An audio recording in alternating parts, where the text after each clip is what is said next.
सृजाम्यहम् परित्राणाय साधूनां विनाशाय च दुष्कृतं धर्म संस्थापनार्थाय संभवामि युगे युगे।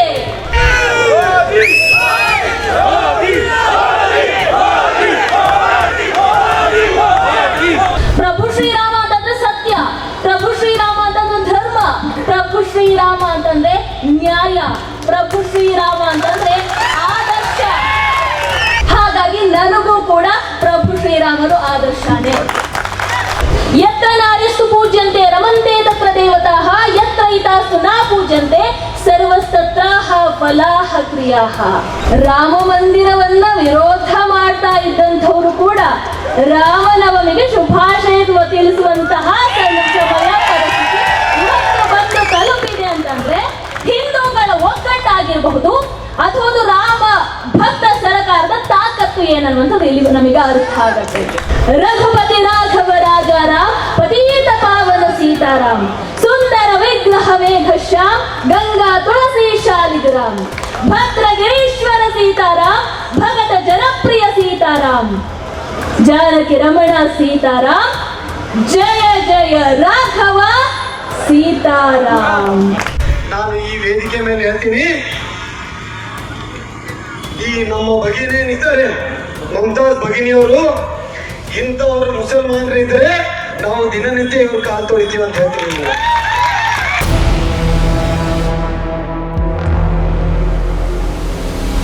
ಶ್ರೀರಾಮ ರಾಮ ರಾಮೇತಿ ರಮೇ ರಾಮೇ ಮನೋರಮೆ ಸಹಸ್ರನಾಮ ತತ್ವಲ್ಯಂ ರಾಮನಾಮ ವರಾನನೆ. ಜೈ ಶ್ರೀರಾಮ್, ಜೈ ಶ್ರೀರಾಮ್, ಜಯ ಜಯ ಶ್ರೀರಾಮ್. ವೇದಿಕೆ ಮೇಲೆ ದಿವ್ಯ ಸಾನ್ನಿಧ್ಯವನ್ನ ವಹಿಸಿರುವಂತಹ ಸಂತ ಶ್ರೇಷ್ಠರ ಪಾದಗಳಿಗೆ ನಮಿಸುತ್ತಾ, ವೇದಿಕೆಯಲ್ಲಿ ಆಸೀನರಾಗಿರುವಂತಹ ಎಲ್ಲ ಮಹನೀಯರಿಗೂ, ವೇದಿಕೆಯ ಮುಂಭಾಗದಲ್ಲಿ ಆಸೀನರಾಗಿರುವಂತಹ ಎಲ್ಲ ಮಹನೀಯರಿಗೂ, ಹಾಗೆ ಇಲ್ಲಿ ಸೇರಿರುವಂತಹ ಎಲ್ಲ ರಾಮ ಭಕ್ತರಿಗೂ ನನ್ನ ಶಿರಸಾಷ್ಟಾಂಗ ನಮಸ್ಕಾರಗಳನ್ನು ತಿಳಿಸ್ತಾ,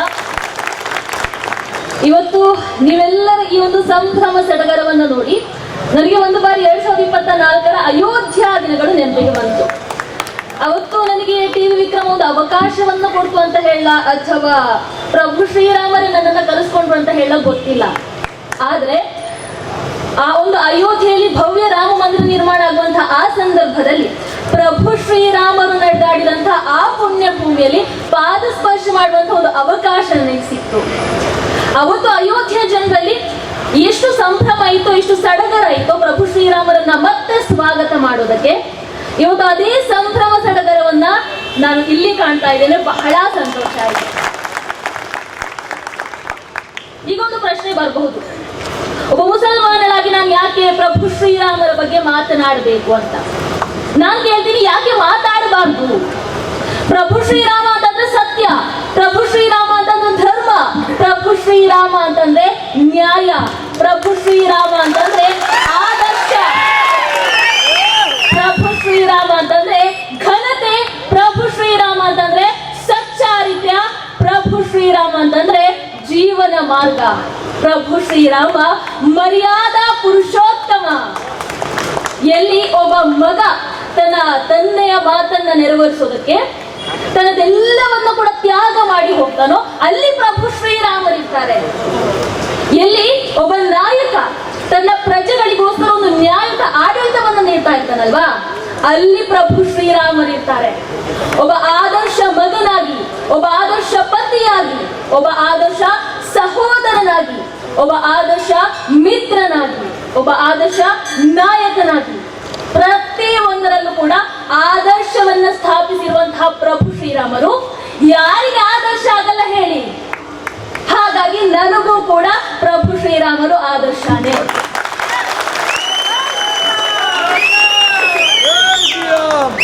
ಪ್ರಭು ಶ್ರೀರಾಮರ ಜೀವನ ನಮಗೊಂದು ಪಾಠವನ್ನ ಕಲಿಸುತ್ತೆ. ಧರ್ಮೋ ರಕ್ಷತಿ ರಕ್ಷಿತಃ. ನೀನು ಧರ್ಮವನ್ನ ರಕ್ಷಣೆ ಮಾಡು, ಧರ್ಮ ನಿನ್ನ ರಕ್ಷಣೆಯನ್ನ ಮಾಡುತ್ತೆ. ಹಾಗಾಗಿ ಪ್ರಭು ಶ್ರೀರಾಮರು ನಮಗೆಲ್ಲರಿಗೂ ಕೂಡ ಆದರ್ಶ ಆಗಲೇಬೇಕು.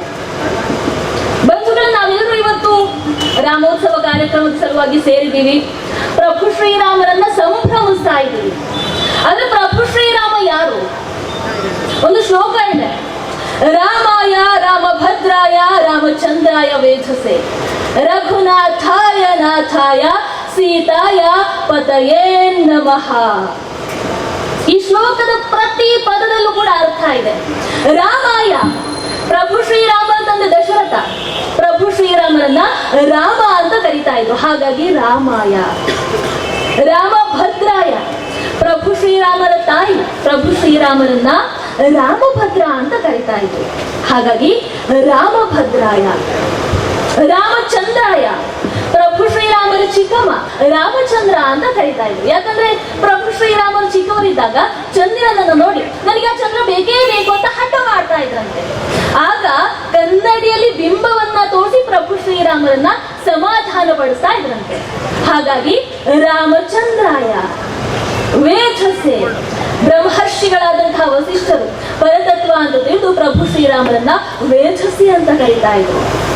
ರಘುನಾಥಾಯ, ಅಯೋಧ್ಯೆ ಜನ ನಮ್ಮ ರಘುವಂಶದ ಅರಸ ಅಂತ ಹೆಮ್ಮೆಯಿಂದ ರಘುನಾಥಾಯ ಅಂತ ಹೇಳ್ತಾ ಇದ್ರು. ನಾಥಾಯ, ಸೀತಾ ಮಾತೆ ತಮ್ಮ ಪತಿಯನ್ನ ನಾಥ ಅಂತ ಕರೀತಾ ಇದ್ರು. ನಮಃ ಅಂತಹ ಪ್ರಭು ಶ್ರೀರಾಮರಿಗೆ ನಮ್ಮ ನಮನಗಳು. ಅಂದ್ರೆ ನೋಡಿ, ಇಲ್ಲಿ ಪ್ರತಿ ಪದದಲ್ಲೂ ಕೂಡ ನಮಗೆ ಅರ್ಥ ಇದೆ. ಪ್ರಭು ಶ್ರೀರಾಮ ಅಂತಂದ್ರೆ ಧರ್ಮ, ಧರ್ಮ ಅಂತ ಅಂದ್ರೆ ಪ್ರಭು ಶ್ರೀರಾಮ. ಹೌದಲ್ವೋ? ಪ್ರಭು ಶ್ರೀರಾಮರು ನಮಗೆ ಪ್ರತಿಯೊಂದರಲ್ಲೂ ಕೂಡ ಮಾರ್ಗದರ್ಶಕರಾಗಿ ಕಾಣ್ತಾರೆ. ಹೌದಲ್ವೋ? ಹೌದಲ್ವೋ? ರಾಮೋ ವಿಗ್ರಹವಾನ್ ಧರ್ಮ ಅಂದ್ರೆ ಧರ್ಮ ಮಾನವನ ರೂಪವನ್ನ ತಾಳಿದ್ರೆ ಅದು ಪ್ರಭು ಶ್ರೀರಾಮರೇ ಆಗಿರ್ತಾರೆ. ಅರ್ಥಾತ್ ರಾಮ ಅಂತಂದ್ರೆ ಧರ್ಮ, ಧರ್ಮ ಅಂತಂದ್ರೆ ರಾಮ. ಒಂದು ಪುಟ್ಟ ಉದಾಹರಣೆಯನ್ನು ಕೊಡೋದಾದ್ರೆ, ಪ್ರಭು ಶ್ರೀರಾಮರ ತಂದೆ ಮಾತಿನ ಪ್ರಕಾರವಾಗಿ ಪ್ರಭು ಶ್ರೀರಾಮರನ್ನ ವನವಾಸಕ್ಕೆ ಕಳಿಸಬೇಕಾದಂತಹ ಪರಿಸ್ಥಿತಿ ಬರುತ್ತೆ. ಹೌದು, ಪ್ರಭು ಶ್ರೀರಾಮರಿಗೆ ಗೊತ್ತಿತ್ತು, ನಾನೇನು ತಪ್ಪೇ ಮಾಡಲಿಲ್ಲ. ಆದರೂ ಕೂಡ ಪ್ರಭು ಶ್ರೀರಾಮರು ಮಾತದೇವೋ ಭವ, ಪಿತೃದೇವೋ ಭವ, ಆಚಾರ್ಯ ದೇವೋ ಭವ ಅನ್ನೋ ಹಾಗೆ ತಮ್ಮ ತಂದೆಯ ಮಾತೆ ಧರ್ಮ ಅಂತ ಹೇಳಿ ವನವಾಸಕ್ಕೆ ಹೋಗ್ತಾರೆ. ಅದು ಪ್ರಭು ಶ್ರೀರಾಮರು ಅಂತಂದ್ರೆ ಅವರಿಗೆ ಧರ್ಮನೇ ಎಲ್ಲಾಗಿತ್ತು. ಧರ್ಮಕ್ಕೋಸ್ಕರ ಎಲ್ಲವನ್ನು ಕೂಡ ತ್ಯಾಗ ಮಾಡೋದಕ್ಕೆ ಅವರು ಸಿದ್ಧರಾಗಿದ್ರು. ಇನ್ನು ಈ ಒಂದು ಶ್ಲೋಕವನ್ನ ಕೇಳಿರ್ತೀರ. ಯತ್ರ ನಾರ್ಯಸ್ತು ಪೂಜ್ಯಂತೆ ರಮಂತೆ ತತ್ರ ದೇವತಾಃ ಯತ್ರ ಇತಾಸ್ತು ನಾ ಪೂಜ್ಯಂತೆ ಸರ್ವಸ್ತತ್ರಾಹ ಫಲಾಹ ಕ್ರಿಯಾಃ. ಎಲ್ಲಿ ಹೆಣ್ಣು ಮಕ್ಕಳನ್ನ ಪೂಜಿಸಲಾಗುತ್ತೋ ಅಲ್ಲಿ ದೇವತೆಗಳು ನೆಲೆಸಿರ್ತಾರೆ. ಎಲ್ಲಿ ಹೆಣ್ಣು ಮಕ್ಕಳಿಗೆ ಅವಮಾನ ಆಗುತ್ತೋ ಅಲ್ಲಿ ಮಾಡುವಂತಹ ಪ್ರತಿಯೊಂದು ಕಾರ್ಯ ಕೂಡ ವ್ಯರ್ಥ ಆಗುತ್ತೆ. ಯಾಕೆ ನಾನು ಇದನ್ನ ಇಲ್ಲಿ ಹೇಳ್ತಾ ಇದ್ದೀನಿ ಅಂತಂದ್ರೆ, ಪ್ರಭು ಶ್ರೀರಾಮದಂತಹ ಧರ್ಮದ ಬಗ್ಗೆ ಮಾತನಾಡುವಾಗ ಅಲ್ಲಿ ಒಂದು ಅಧರ್ಮ ಶಕ್ತಿ ಬರಲೇಬೇಕಲ್ವಾ? ರಾವಣ ಸೀತಾ ಮಾತೆಯನ್ನ ಅಪಹರಿಸ್ತಾನೆ, ಮೋಸದಿಂದ ಅಪಹರಿಸ್ತಾನೆ. ಆ ಸಂದರ್ಭದಲ್ಲಿ ಪ್ರಭು ಶ್ರೀರಾಮ ತಮ್ಮ ವಾನರ ಸೇನೆಯ ಜೊತೆಗೆ ಲಂಕೆಗೆ ಹೋಗ್ತಾರೆ. ಅಲ್ಲಿ ಹೋಗಿ ಯುದ್ಧವನ್ನ ಮಾಡ್ತಾರೆ. ಯುದ್ಧದಲ್ಲಿ ಏನಾಗುತ್ತೆ? ಧರ್ಮ ಗೆಲ್ಲುತ್ತೆ. ಅಧರ್ಮದ ವಿರುದ್ಧ ಧರ್ಮ ಗೆಲ್ಲುತ್ತೆ. ಅದಕ್ಕೆ ಶ್ರೀಕೃಷ್ಣ ಪರಮಾತ್ಮರು ಹೇಳಿರುವಂಥದ್ದು, ಯದಾ ಯದಾ ಹಿ ಧರ್ಮಸ್ಯ ಗ್ಲಾನಿರ್ಭವತಿ ಭಾರತ ಅಭ್ಯುತ್ಥಾನಾಮ ಧರ್ಮಸ್ಯ ತದಾತ್ಮಾನಂ ಸೃಜಾಮ್ಯಹಂ ಪರಿತ್ರಾಣಾಯ ಸಾಧೂನಾಂ ವಿನಾಶಾಯ ಚ ದುಷ್ಕೃತಂ ಧರ್ಮ ಸಂಸ್ಥಾಪನಾರ್ಥಾಯ ಸಂಭವಾಮಿ ಯುಗೇ ಯುಗೇ. ಅಂದ್ರೆ ಯಾವಾಗೆಲ್ಲ ಧರ್ಮದ ಅವನತಿಯಾಗುತ್ತೋ, ಅಧರ್ಮದ ಉನ್ನತಿಯಾಗುತ್ತೋ, ಅವಾಗೆಲ್ಲವೂ ಕೂಡ ನಾನು ಅವತಾರವನ್ನ ತಾಳ್ತೀನಿ. ದುಷ್ಟರ ವಿನಾಶಕ್ಕೆ, ಸಾಧುಗಳ ರಕ್ಷಣೆಗೋಸ್ಕರ, ಧರ್ಮದ ಸಂಸ್ಥಾಪನೆಗೋಸ್ಕರ ಪ್ರತಿ ಯುಗದಲ್ಲೂ ಕೂಡ ನಾನು ಅವತಾರವನ್ನ ತಾಳ್ತೀನಿ. ಅದಕ್ಕೆ ರಾವಣನಂತಹ ಅಧರ್ಮ ಶಕ್ತಿಯನ್ನ ನಾಶ ಮಾಡೋದಕ್ಕೆ ಪ್ರಭು ಶ್ರೀರಾಮನ ಅವತಾರವನ್ನ ತಾಳ್ತಾರೆ. ಅಂದ್ರೆ ನಾವಿಲ್ಲಿ ಒಂದು ಸತ್ಯವನ್ನ ಅರ್ಥ ಮಾಡ್ಕೊಳ್ಬೇಕು. ಅಧರ್ಮ ಎಷ್ಟೇ ಶಕ್ತಿಶಾಲಿಯಾಗಿರ್ಲಿ, ಕೊನೆಗೆ ಗೆಲ್ಲುವಂಥದ್ದು ಯಾವುದು? ಧರ್ಮನೇ ಗೆಲ್ಲುವಂಥದ್ದು. ಹೌದಲ್ವೋ?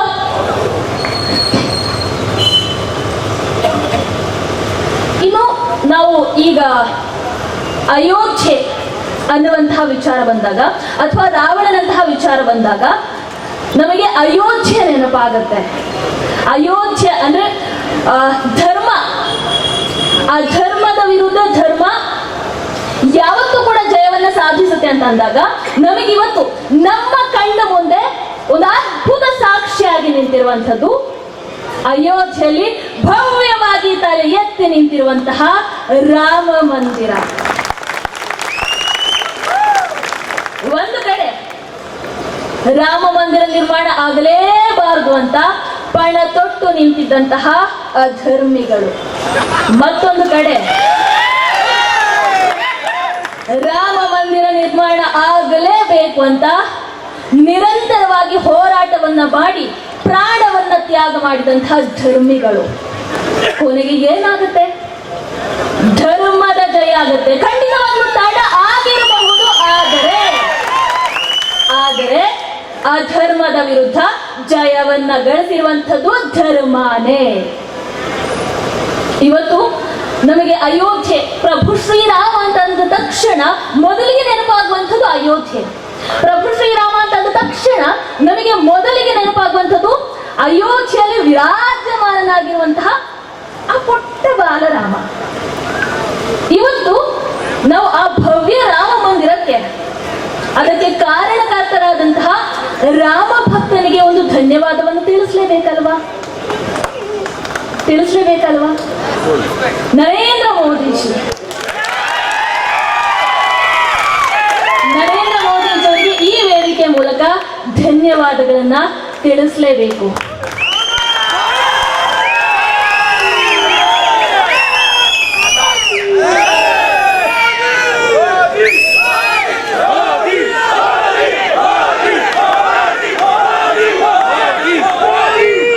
ಅಯೋಧ್ಯೆಯಲ್ಲಿ ಆ ಒಂದು ಭವ್ಯ ರಾಮ ಮಂದಿರ ನಿರ್ಮಾಣಕ್ಕೆ ಸುಮಾರು 500 ವರ್ಷಗಳ ಹೋರಾಟವನ್ನ ಮಾಡಬೇಕಾಯಿತು. ಅದೆಷ್ಟೋ ಲಕ್ಷಾಂತರ ಕರ ಸೇವಕರು ತಮ್ಮ ಜೀವವನ್ನ ಅರ್ಪಣೆ ಮಾಡ್ತಾರೆ. ಆದ್ರೆ ಅವತ್ತು ಇದ್ದಂತಹ ರಾಮ ವಿರೋಧಿಗಳು ಅದಕ್ಕೆ ಅವಕಾಶವನ್ನ ಮಾಡಿಕೊಡ್ಲಿಲ್ಲ. ಅವರಿಗೆ ರಾಮ ಮಂದಿರ ನಿರ್ಮಾಣ ಆಗುವಂಥದ್ದು ಬೇಕಾಗಿರಲಿಲ್ಲ. ಆದ್ರೆ ಅವತ್ತು ಅಷ್ಟೆಲ್ಲ ನೋವು, ಹಿಂಸೆ, ಅವಮಾನ ಆಗ್ತಾ ಇದ್ರು ಕೂಡ ಪ್ರತಿ ಒಬ್ಬ ಸನಾತನಿ ಕೂಡ ತಾಳ್ಮೆಯಿಂದ ಕಾಯ್ತಾ ಇದ್ರು. ಒಂದು ಭರವಸೆಯ ದಿನಕ್ಕೋಸ್ಕರ ಕಾಯ್ತಾ ಇದ್ರು. ಅವ್ರಿಗೆ ಗೊತ್ತಿತ್ತು ಅಧರ್ಮದ ವಿರುದ್ಧ ಧರ್ಮ ಜಯವನ್ನು ಗಳಿಸುತ್ತೆ ಅಂತ. ಕೊನೆಗೂ ಕೂಡ ಆ ದಿನ ಬಂದೇ ಬಿಡುತ್ತೆ. ರಾಮ ಭಕ್ತ ಮೋದಿಜಿಯವರು ತಮ್ಮ ನಾಯಕತ್ವವನ್ನ ಸ್ವೀಕಾರ ಮಾಡ್ತಾರೆ. ರಾಮ ಮಂದಿರ ನಿರ್ಮಾಣದ ನೇತೃತ್ವವನ್ನ ತೆಗೆದುಕೊಳ್ತಾರೆ. ಬಹಳ ಕಷ್ಟ ಆಯ್ತು. ಕಾನೂನಾತ್ಮಕವಾಗಿ ಆಗಿರ್ಬೋದು, ಬೇರೆ ಬೇರೆ ರೀತಿಯಲ್ಲಿ ಹಲವಾರು ಸವಾಲುಗಳು ಎದುರಾದವು. ಆದ್ರೆ ಅವೆಲ್ಲವನ್ನ ಮೆಟ್ಟಿ ನಿಂತು ಸಾಧು ಸಂತರ ನೇತೃತ್ವದಲ್ಲಿ, ರಾಷ್ಟ್ರೀಯ ಸ್ವಯಂ ಸೇವಕ ಸಂಘದ ನೇತೃತ್ವದಲ್ಲಿ, ಅವರೆಲ್ಲರ ಮಾರ್ಗದರ್ಶನದಲ್ಲಿ ಅಯೋಧ್ಯೆಯಲ್ಲಿ ಇವತ್ತು ಭವ್ಯ ರಾಮ ಮಂದಿರ ತಲೆ ಎತ್ತಿ ನಿಂತಿದೆ. ಹಾಗಾಗಿ ಇವತ್ತು ಈ ಒಂದು ಕಾರ್ಯಕ್ರಮದ ಮೂಲಕ ಆ ಒಂದು ರಾಮ ಭಕ್ತನಿಗೆ ಧನ್ಯವಾದವನ್ನು ನಾವೆಲ್ಲರೂ ಕೂಡ ತಿಳಿಸಲೇಬೇಕು. ಆದ್ರೂ ಒಂದು ಪ್ರಶ್ನೆ ಬರುತ್ತೆ, ಯಾಕೆ ಪ್ರಭು ಶ್ರೀರಾಮರು 500 ವರ್ಷಗಳ ಕಾಲ ಕಾದ್ರು? ಬಹುಶಃ ಪ್ರಭು ಶ್ರೀರಾಮರಿಗೆ ಕೂಡ ಇತ್ತೋ ಏನೋ, ರಾಮ ಭಕ್ತನ ನೇತೃತ್ವದಲ್ಲೇ ಅಯೋಧ್ಯೆಯಲ್ಲಿ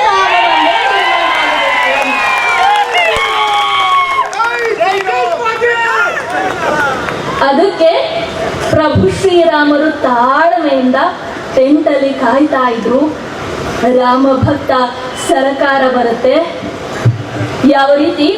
ಜೈ ಹನುಮಾನ್ ಜ್ಞಾನ ಗುಣ ಸಾಗರ, ಜೈ ಕಪೀಸತಿ ಹುಲೋಕ ಉಜಾಗರ, ರಾಮದೂತ ಅತುಲಿತ ಬಲಧಾಮ, ಅಂಜನಿ ಪುತ್ರ ಪವನ ಸುತನಾಮ. ಯಾವ ರೀತಿ ಆಂಜನೇಯ ರಾಮನಿಗೋಸ್ಕರ ಎಲ್ಲವನ್ನ ಕೂಡ ತ್ಯಾಗ ಮಾಡ್ತಾ ಇದ್ರು, ಹಾಗೆ ತನ್ನ ದೇಶಕ್ಕೋಸ್ಕರ, ತನ್ನ ಧರ್ಮಕ್ಕೋಸ್ಕರ ಸರ್ವಸ್ವವನ್ನ ಕೂಡ ತ್ಯಾಗ ಮಾಡಿರುವಂತಹ ರಾಮ ಭಕ್ತ ನರೇಂದ್ರ ಮೋದಿಜಿಯವರ ಜೊತೆಗೆ ಹನುಮನ ಆಗಿರುವಂತಹ ಯೋಗೀಜಿಯವರು ಕೂಡ ಸೇರಿ ಅಯೋಧ್ಯೆಯಲ್ಲಿ ಭವ್ಯವಾದಂತಹ ರಾಮ ಮಂದಿರ ನಿರ್ಮಾಣ ಆಗುತ್ತೆ. ಆ ಮೂಲಕ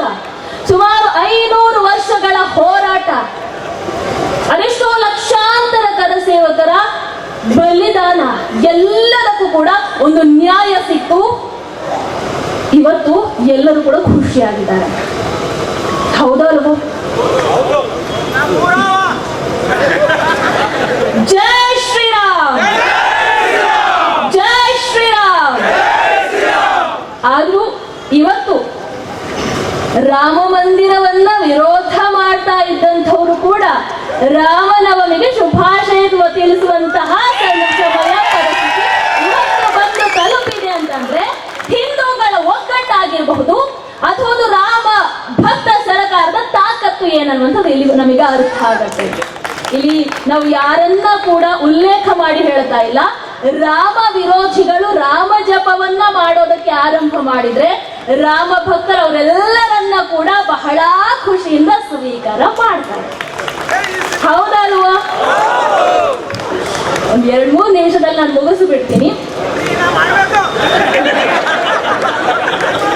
ನಿಮ್ಮ ಪ್ರೀತಿಗೆ ನಾನು ಆಭಾರಿ.